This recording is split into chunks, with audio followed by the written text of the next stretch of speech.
You could be right and I could be wrong. We could just fight or we could be strong. You could be right and I could be wrong. We could just fight or we could be This is strong. Bridge the Gap with Mark and Dave, the program that seeks for the truth no matter where it is found.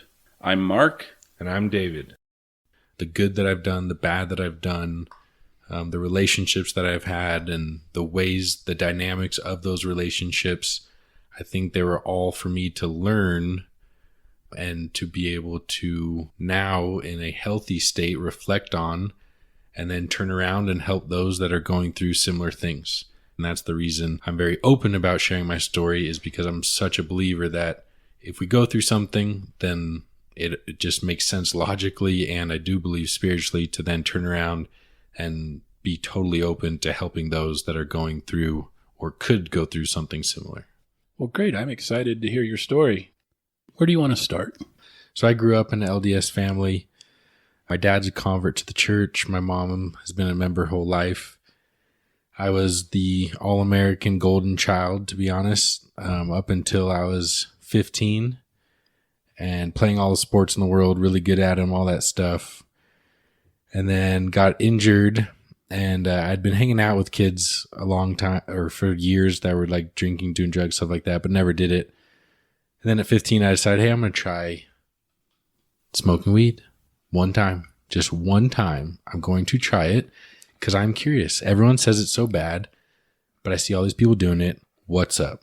I'm very just honestly curious. And that one decision, that if you hooked me up to a lie detector test at that time, it was truly to try it one time, all of a sudden became a weekly, like a every weekend thing. Then during the week, and then I, drank, and then I did cocaine, and then I did ecstasy, and then I did, other drugs. And before I knew it, I was like a full-blown drug addict at age like 17. Stopped playing basketball, stopped playing sports, played golf still for my school or whatever, but just really deep into drugs and alcohol.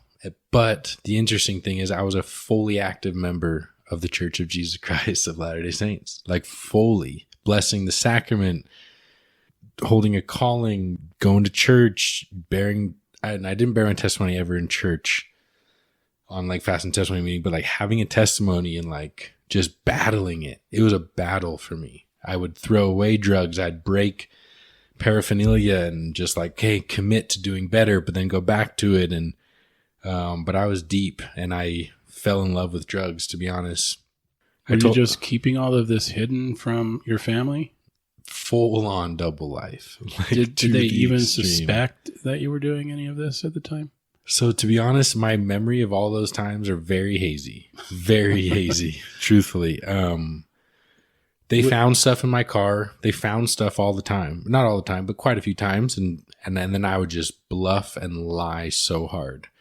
And it's my friends, my friends, they do that. I don't do that. And then they would threaten to test me or something. And I'd say, okay, I'm not going to talk to you until we get the results back. Go ahead, test me. I'm not going to talk to you, get the results back. You don't trust me? And I would just lie out my rear end, because that's what I did to everyone all the time. Well, the interesting thing is I always told myself, because I had a testimony, but a different type of like it wasn't super duper deep. So I always told myself, okay, I'm going to get a scholarship for basketball, and that's why I'm not going to serve a mission. I can't just say I'm not going to serve, but if I have a scholarship for basketball, okay, that's a good reason I could get out of it.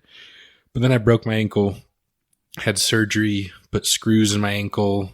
I broke so many bones playing basketball in high school, and just got injured. Then I got into drugs and fell away from basketball. And then it was like, okay, I don't have an excuse. I'm going on a mission. So I went on a mission. And those 2 years were heaven for me. It was like the chains were taken off. The first day in the MTC, I worked as hard as I possibly could and just loved every second of it. Like freaking, it was just like I could finally fly. And like I was just loved it. Worked as hard as I could. Just tried to be the best missionary I could. I'm just curious, and I don't know if you're, were you, before you went on your mission, did you confess these things to your bishop? Zero. Never met my bishop once. Okay. Yeah. I'm just curious. Yeah. I had no testimony of that. I had never done that. And the reason I didn't was because I would do anything not to let my parents find out. because if my parents found out, it would break hearts. It would all heck, just like the world would come to an end. And so once again, if you hooked me up to a lie detector test at that age and said, why aren't you confessing? The answer would be, because I'm scared truly to death for myself and others if my parents find out about my double life. Did you feel like your parents were not very tolerant of your lifestyle? Oh, man. Yeah, not at all. And why did you feel that way? Did they give you that vibe? Did they straight up tell you? I don't really remember. There's a few instances, like one instance, my dad found a paper that said I stole something. That's the other thing too. I stole a lot. Oh man, I was klepto? I really was. I like stole a lot of clothes, of everything, iPod, you name it. Anyways, it's good that we're past the statute of limitations on this, aren't we? Yeah, seriously. But my dad found something in the car that said like I stole something from Macy's, and he confronted me on it, and I lied to him, but still he just let me have it. And when you say he let you have it, what does that mean? I don't know if we'll air this, but he would probably be the first one to admit it, because he's also the one that changed. He's like had the atonement change him more than I think I've seen anyone. And he's actually the one that saved me later in life. But anyways, he picked me up from school in the high school parking lot before I got my license. We drove to the corner of the parking lot, parked, and he didn't swear, but he swore this time. And he yelled and hit on the steering wheel and said, F this and F, or you're screwing up your life. F, F, F, F. As loud as he possibly could scream. He was pretty angry. Oh, man. And it was like, okay, you are never finding out anything ever again. Because you can't handle the truth. I guess. I mean, that's what you thought. Well, obviously, your dad, the way he responded to that made you feel very unsafe about talking. Yeah, you can't handle the truth didn't even come to mind. It was just like, you're not finding out anything that I don't think that you'll like, you know? You resolved that at that moment. And here's the thing too, up until 15, I was almost like a perfect kid. I'm serious. I was really well behaved, did good in school, like just a really nice kid, really good athlete, like the best out of all the kids around, and just everything was like so just like I just felt probably like I had to keep this like perfect thing going, you know. Mm-hmm. You didn't want to disappoint your family. Yeah, definitely. And then so then I go on my mission, get back. 6 months after getting back, I meet someone. While you're on your mission, did you struggle with temptation to go back into the drugs? Zero. I smelt marijuana sometimes, like on the streets of Spain. No temptation. The one thing I did do is there'd be a few P days where we'd go to do our groceries, and I'd buy like 2 energy drinks. And I would drink them both and like clean the apartment, which was mimicking my addiction. Really? Yeah. And I wouldn't drink them for the work, but for the P day, sometimes I would drink like 2 and then like study or clean or whatever. That's the only thing I did. But yeah. While we're confessing things, when I was on my mission, I never had an addiction to alcohol or drugs or tobacco or any of that stuff, but I actually had more alcohol when I was on my mission than I have at any other time in my life. And that's by accident, yeah. Because I would be served something by an investigator who didn't know that I shouldn't drink. And one time they gave me some fruit that was, saturated in brandy. And I started eating this fruit and like, wow, this has kind of got an interesting taste. And my companion looks over at me. He's like, hey, this is alcohol. See, I wish that happened to me. But it never did. Yeah. Oh, man. And of course, I was just trying to be obedient. Like, well, okay, then we won't drink that. Right. Totally. Or we won't have that dessert. Thank you very much. Totally. And, well, anyway, I could get into some funny stories, but this is your story. So go ahead. So, yes, then I get back from my mission and get married. But then Adderall was a big thing for me. It was like probably the biggest thing. someone I knew had some Adderall. It's like a study aid for people with ADHD. I always kind of told myself I have ADHD, and so I would take it. And then as soon as I started taking it, I started abusing it. Fast forward a couple years, fast forward just 1 year. I'm married. My 1 year wedding anniversary, I have a psychotic breakdown because of drugs and alcohol. I told my wife, hey, I'm studying for the finals for college and I need to really study. So she went to visit her parents out of state.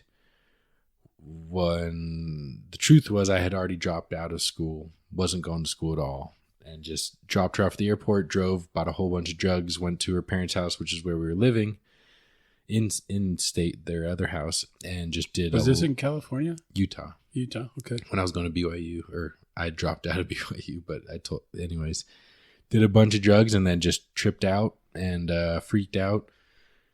I was spying on my own house, seeing things, seeing like the windows and seeing open and closing and people that weren't there. And then you were hallucinating? Big time. And then I called my wife and told her, hey, I know you're in the house. I know there's an intervention going on. I can see you in the house. And she's like, David, what are you talking about? Did she know you were on drugs at this point? No, but I told her on the phone call. That was when she found out? Yeah. On the phone call, I told her everything. Can I back up for just a minute? Yeah. So how long had you been married? A year? A year. And she knew I drank here and there. She knew I did drugs socially. Because like before your mission or after your mission? Both. So she thought I was just kind of like a normal person that he wanted to have fun. Wanted to have fun. But then pretty quickly she saw like, okay, you do more than just have fun. Like it takes over. Yeah. So she was seeing it and yeah. You know what I find interesting about that is that the way people approach this, some people think it's just the worst thing ever. And others think, it's just no big deal. Just do it recreationally from time to time. Everybody's got their own level of how bad that really is. Mm-hmm. Like I was always taught the word of wisdom was drilled into me from a very young age that it was so important because I had lived in the mission field and my mom was having to teach a lot of people in Texas where I grew up as a younger person that, who is a Mormon? And she would have to start, we don't drink coffee and we don't drink tea and we don't smoke, because that's what a Mormon was to a lot of people in that period of time when I was younger that didn't know who Mormons were. Mm-hmm. You would start with the word of wisdom. Mm-hmm. And so it was, I had DNC 89 memorized when I was 10 years old, mm-hmm. because we would be asked that. And it's like, what do you tell a non-member? Mm-hmm. Why don't you smoke? Why don't you drink? This is because we're taught this and this is why. Mm-hmm. And so I was always taught from a very young age to take it very seriously. And then later on in life, I learned that there are other people that kind of take it as a guideline. Mm-hmm. Well, here's the thing. See, I was the exact same way as you growing up. Mm-hmm. And then all of a sudden I started hanging around people that did it, but I was so against it. Mm-hmm. Didn't do it. Like at 14 and a half, I would go to the parties with the seniors and they'd all be doing drugs and drinking. And I wouldn't, and people would look up to me, like older girls would be like, why don't you do it? Like, what's going on? Like, they were just mesmerized. Like, and it was like, I could feel the power I had, and and I was just like, cause I don't believe in it and blah, blah, blah. There's nothing good you get out of it. And like, I would preach like, and then all of a sudden curiosity just killed the cat, or in other words, like Satan just deceived me, and I tried it, and all that stuff that I learned my whole entire life didn't line up with my experience. My experience was, it was harmless. It was fun. Nothing bad happened. There was no negative, a lot of fun, no consequence, but not only no consequence, but an incredible out of body spiritual experience. Like not a reward. Not a God's, but, and a reward of one I was seeking, of like getting out of the day to day, getting into like, it was just like, okay, I just teleported. Like I was living life on the earth with my feet on the earth. And then all of a sudden I'm floating, like, whoa. Yeah. And it's like, and then I look back at all the stuff I was taught and it's like, just didn't match up. And then it's like, okay, I'm going to try that again. And again. What's interesting too, as you say this, I'm old enough now that that's not tempting to me. Right. But if I were 16 years old and my best friend told me what you just said, I'd be very curious too. Mm-hmm. I just never had a 16-year-old buddy tell me that. Right. I had friends that were doing those things, but I was always the one that was the, let's not talk about it in front of Mark because he wouldn't understand. Mm-hmm. And so they kept it from me. Well, one thing I want to touch on, which I think is really like probably one of my main missions here on this earth. How do I put this? There should have been communication lanes open for me to talk to people that love me, that cared about me, about my experience. And that's what I want to have with my daughter. And I just don't know how. Because how hard is it, right? Where like your parents believe something so much, just like I today believe something so much. And how do you have the relationship where like your son feels like if he does the complete opposite, he can tell you, because what could have happened is I could have talked to them and said, hey, I smoked weed and oh my gosh, it was so crazy and fun. And can we talk about this? Why shouldn't I do this? It was like, and that could have been a magical conversation. That could have been a journey into understanding and teaching and us together. Cause now and it just hit me, what I want to understand more is like, there's something there. And I'm not saying it's good, but it's something that's like, it brings you into the spiritual realm, and it's probably the dark spiritual realm, but it's the spiritual realm. And I do think it is the dark. I know it's the dark realm, but it is the realm that's not just here physical.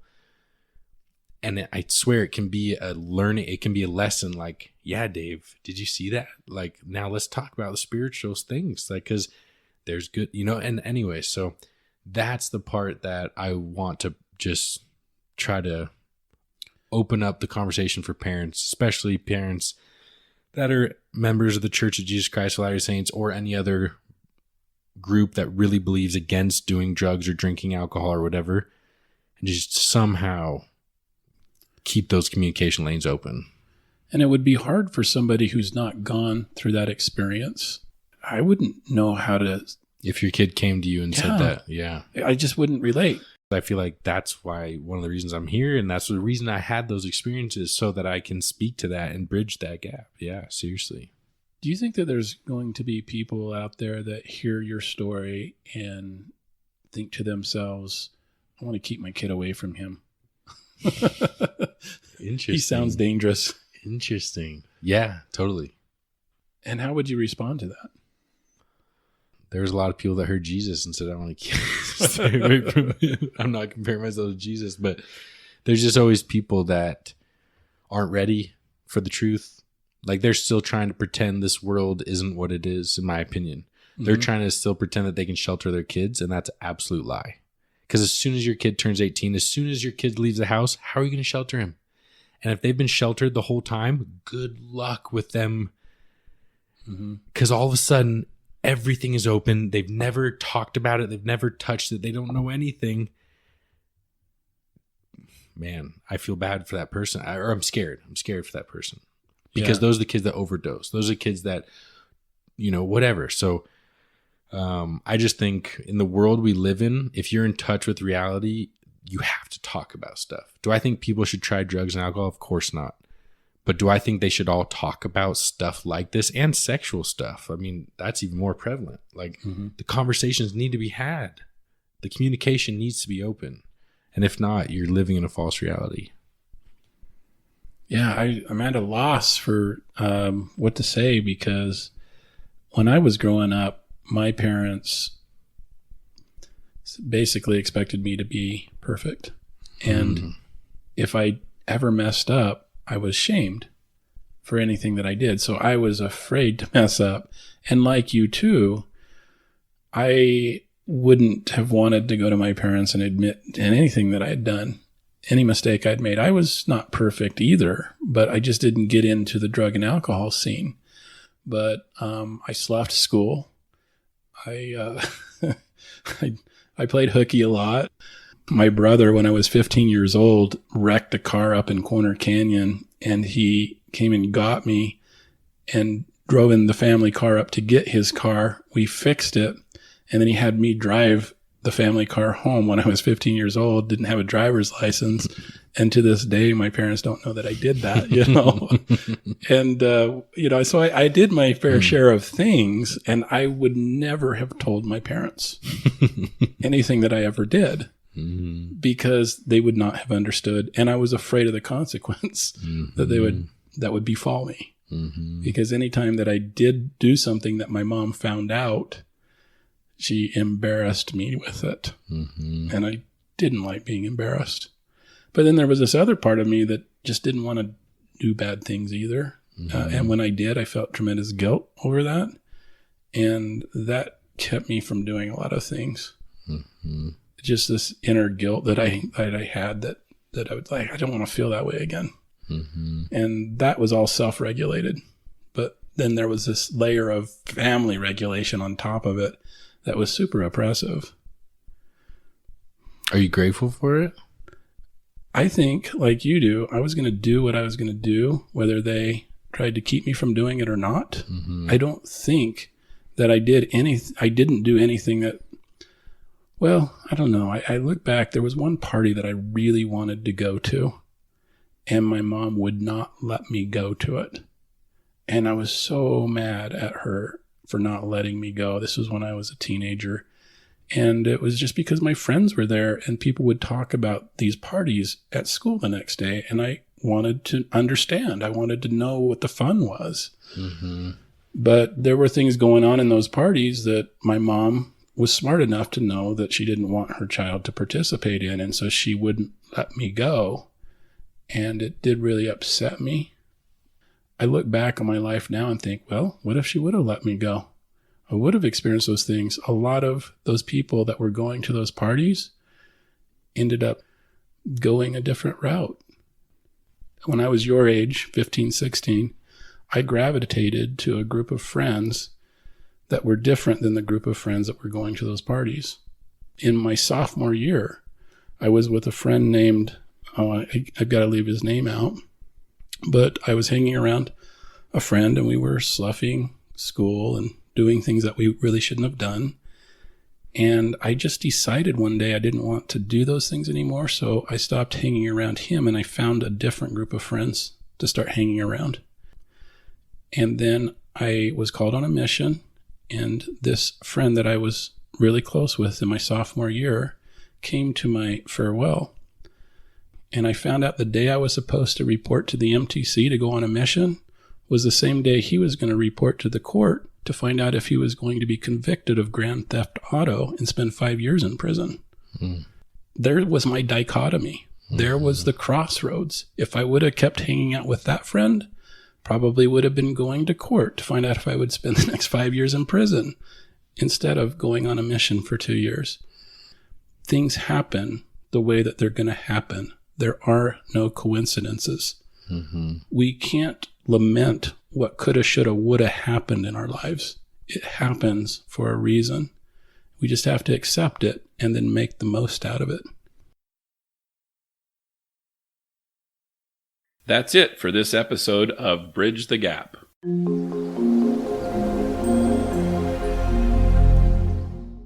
Truth Seekers,